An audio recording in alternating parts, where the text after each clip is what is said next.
Parents of tweens, if you're familiar with far-off drop-offs... Dad, stop, right here. Or get DMs about what's for dinner, you may be experiencing tween milestones. For your son or daughter, these can start at age 9. HPV vaccination, a type of cancer prevention against certain HPV-related cancers, can start then too. For most, HPV clears on its own. But for those who don't clear the virus, it can cause certain cancers later in life. Embrace this phase. Help protect them in the next. Ask their doctor today about HPV vaccination. Brought to you by Merck.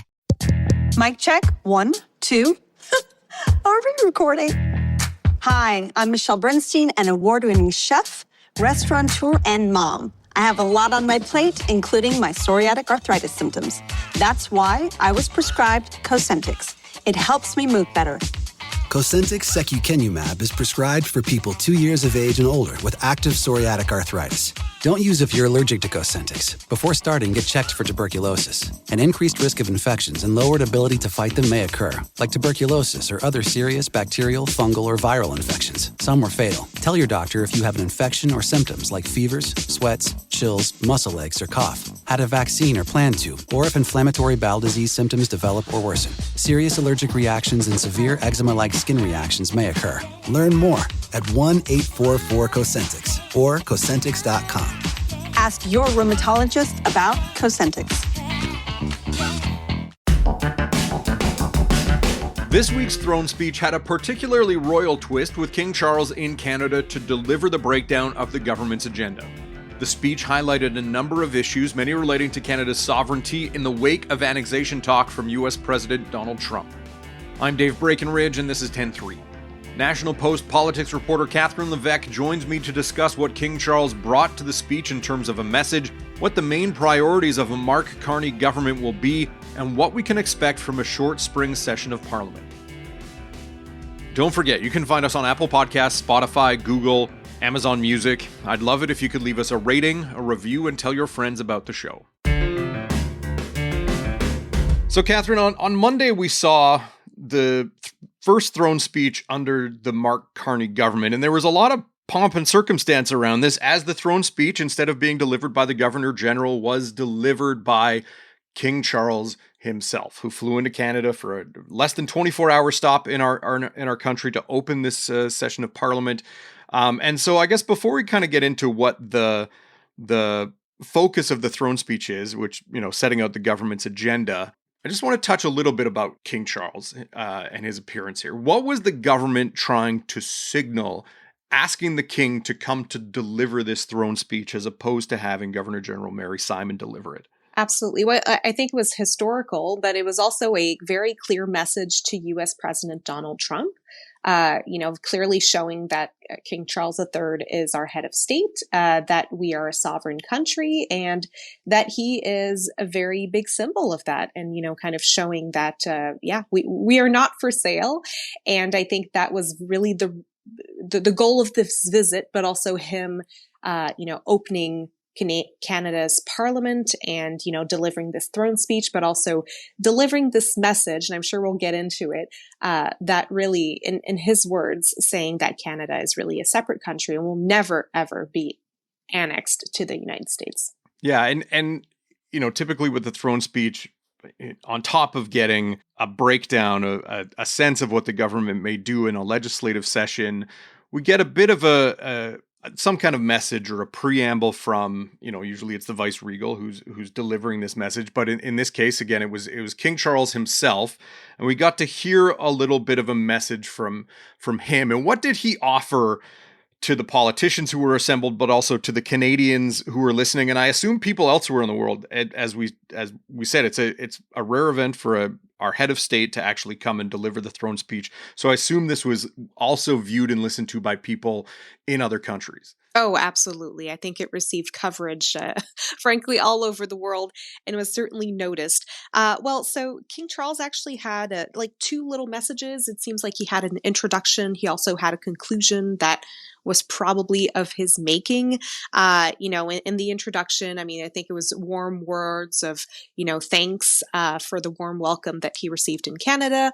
He highlighted that this is his 20th visit to Canada, over half a century, but it is his first as sovereign. So it was really special for him to be there. Actually, he was supposed to come to Canada last year, but because of his health issues, he was diagnosed with cancer. He was unfortunately not able to come.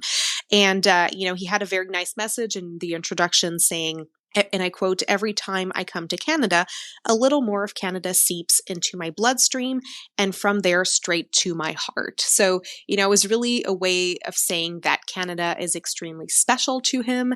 And, I think and reminding also that Canadians fought and died alongside their closest allies. So he really wanted to highlight that as well. But I think the key message, and certainly what made the most headlines, I would say, across the world, but certainly here in Canada, was when he said in the conclusion, after he read the throne speech, is basically quoting words of our anthem, saying, "The true North is indeed strong and free."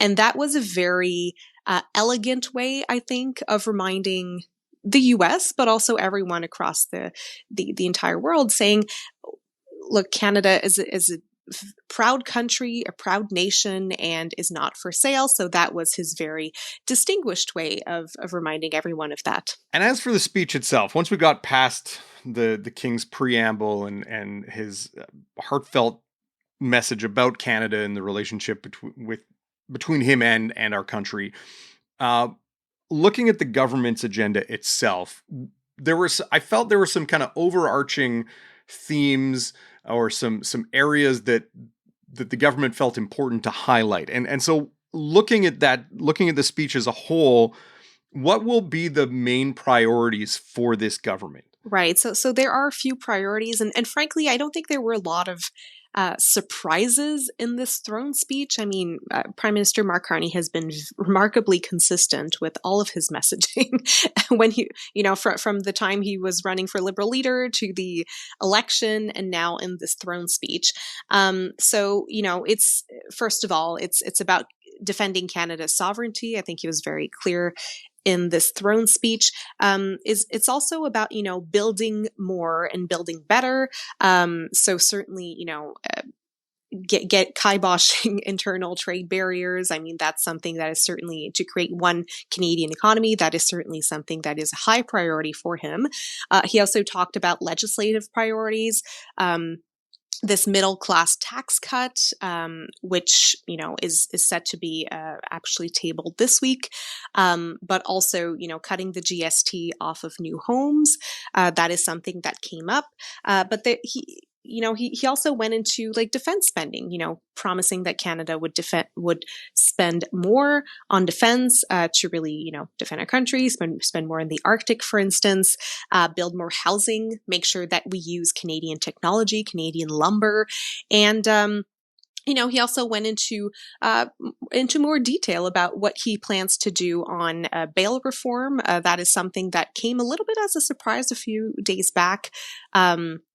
Where he announced to caucus that actually that would also be a high priority, I think, given some of the, disappointing results for the Liberals in Ontario, especially, where they really lost some seats because of crime issues. So he said that he would really crack down on repeat offenders. So, again, a lot of themes, this covered a lot of ground, but I would say overall there were not a huge amount of surprises in this speech. Yeah, and the defense spending one, I think, given the current climate and the fact that it's long been a sore spot for U.S. President Donald Trump that Canada and other allies aren't spending enough on our military. Even yesterday, I believe it was Donald Trump posting on his social media talking about how he's going to build this great golden dome defense over North America.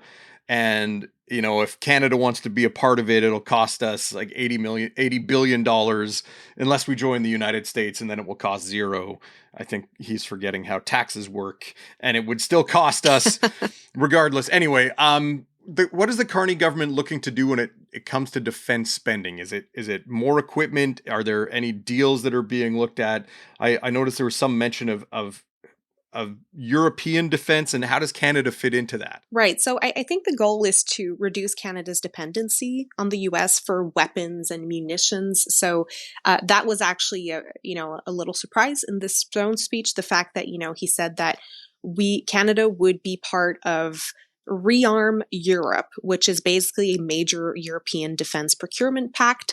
So I think it'll be interesting moving forward to see how this will work. Are we still going to go ahead with the F-35s, for instance? Are we going to decide to go with the European option, and that is something that is expected to happen very, very quickly. He told CBC yesterday that actually this announcement would be made by Canada Day. So given all the world events happening in the next few weeks, we have the G7 here in Alberta. We also have the NATO summit in the Netherlands in June. I think we can expect major announcements from Canada on that part. But also I think more generally, look, Canada certainly feels the pressure. We are fully aware that we need to spend more, and I think the government is trying to reflect that. I know there were many promises made during the campaign, to build more infrastructure in the Arctic, for instance, but just to hire to get more personnel. So really, I think recruitment will be front and center. But in the short term, at least, we can expect these announcements on procurement and really making more deals with our European partners instead of the Americans. We'll be right back.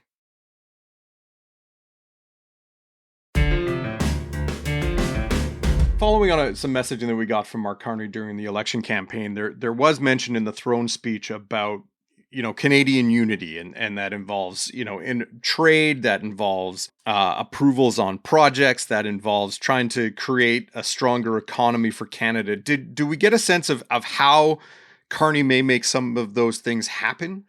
Yes. So he did talk about some of what Tim Hodgson, our Natural Resources Minister, talked about last week in his speech to Calgary. So through the speech, the King read the speech and talked about the creation of a new major federal project office, which would basically make sure to approve more quickly projects of national significance. So basically, what the throne speech is saying is that projects will be reduced from 5 years to 2. Right now, it's just taking too much time to approve, national projects, whether it be pipelines, whether it be other projects. At the same time, and this was a little bit new, the speech said that the government will strike cooperation agreements with every province and territory that are interested within 6 months to realize its goal of one project, one review. So, I think there is definitely a strong message in the speech that really we want to build quicker. But then again, what does that mean exactly? What kind of projects are we talking about?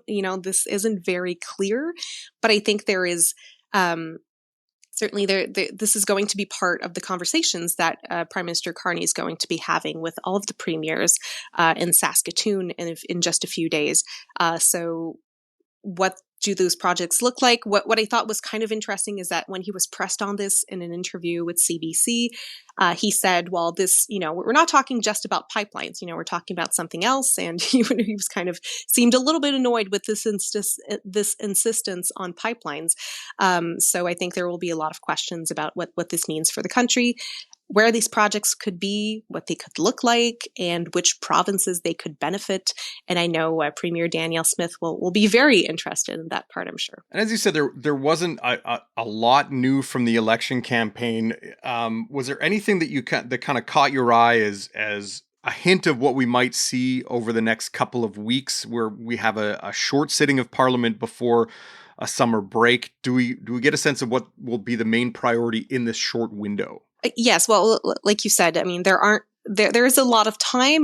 There are less than 4 weeks until the end of this spring sitting. So there's not a lot of time to adopt any projects. What I thought was a little interesting is, he talked about this middle class tax cut. but also cutting the GST. So actually, François-Philippe Champagne, the Minister of Finance, actually will be tabling legislation. If it's not today, it could be tomorrow, but this week to actually enact that. So that is something that we'll be, we'll be looking at very closely. In that legislation, we're also expected to see the consumer carbon tax actually be scrapped completely. It's been lowered to zero, but it would be eliminated completely. So I'll be interested to see if that passes, if it has the support from the Conservatives, because it seems like these are all things that they could actually support. The other thing is internal barriers to internal trade. So time and time again, Prime Minister Carney has said that he wants all barriers to be removed from the federal side by Canada Day, which is about a month away. So this isn't a lot of time. However, in the throne speech, he kind of watered that down a little bit and said that actually the government wants to table legislation before Canada Day. So we're kind of diminishing expectations here. And so, it remains to see if it will be adopted, if it'll have time to go through all these steps and, boring steps, but still you have to table legislation, but then it has to be studied by committees, has to be adopted by the House of Commons, and it has to be adopted by the Senate. And it just seems like a very short timeline to do that in less than 4 weeks. So I think, there's certainly a lot of ambition, I think, on the government side, but I think, they will be hitting the test of reality and seeing how slowly things work actually here in Ottawa. The last thing I would maybe just mention really quickly is bail reform, right? This is something that is relatively new as a priority. And it isn't clear to me if it will be tabled, in these next few weeks, or if this might be something that might actually wait until the fall. So that will be something to look at, and really cracking down on car theft, on home invasions, on human trafficking. So this will be a big priority for the government as well. You mentioned the fall. One thing the government's been criticized for in recent days is the fact that we won't see the state of the country's finances until a fall economic update. The government had indicated that it won't be tabling a budget. There wasn't a budget tabled before the election. Has there been any indication the government could change its mind on that, or they basically said, nope, this is our plan. We'll see the books in the fall. We'll get a sense of where the country is financially speaking. Yeah, I think they're not changing their mind on the spring budget. They just to give you an idea. The government barely has enough chiefs of staff right now. They don't have any personnel. They're really trying to recruit people as fast as possible, but they're really working with skeleton teams right now, with barely enough people to really keep the shop running. So I really have a lot of difficulty to see how the, let's say the finance team would really be able to table a budget at the moment. I think for the sake of transparency, I think all of us agree that it would be a good idea to have a budget, right? To just know what the numbers are looking like, and how we're going to be going through this trade war that is still ongoing. But look, the government did kind of give a rationale for why this would not be happening right away. One of the reasons being defense. We just talked about it. There's the NATO summit coming up, and I think Canada will be committing to a lot more money, right? So this is something that will be, we could see in the fall budget. Now, the other thing I'll be looking at for the fall budget is it actually going to be a full budget, or is it going to be a fall economic statement, which is what we are used to in the fall and is called a mini budget. So I'm not sure if the government was playing on words on that. Mr. Carney speaks about a full budget. We'll see if that actually happens. But there are a lot of moving parts right now and a lot of uncertainty. And I think, the numbers will be changing for a few months still. So, sadly for the sake of transparency, we won't have all these numbers tabled until a few months down the road. But something he did say in the throne speech, I think that is worth noting, is that he really hinted that he would be slowing down spending. I'm not sure how he'll be able to do that, but really, I think, the goal is to balance the operating budget. So we'll be splitting the budget in two. to balance that part over the next 3 years.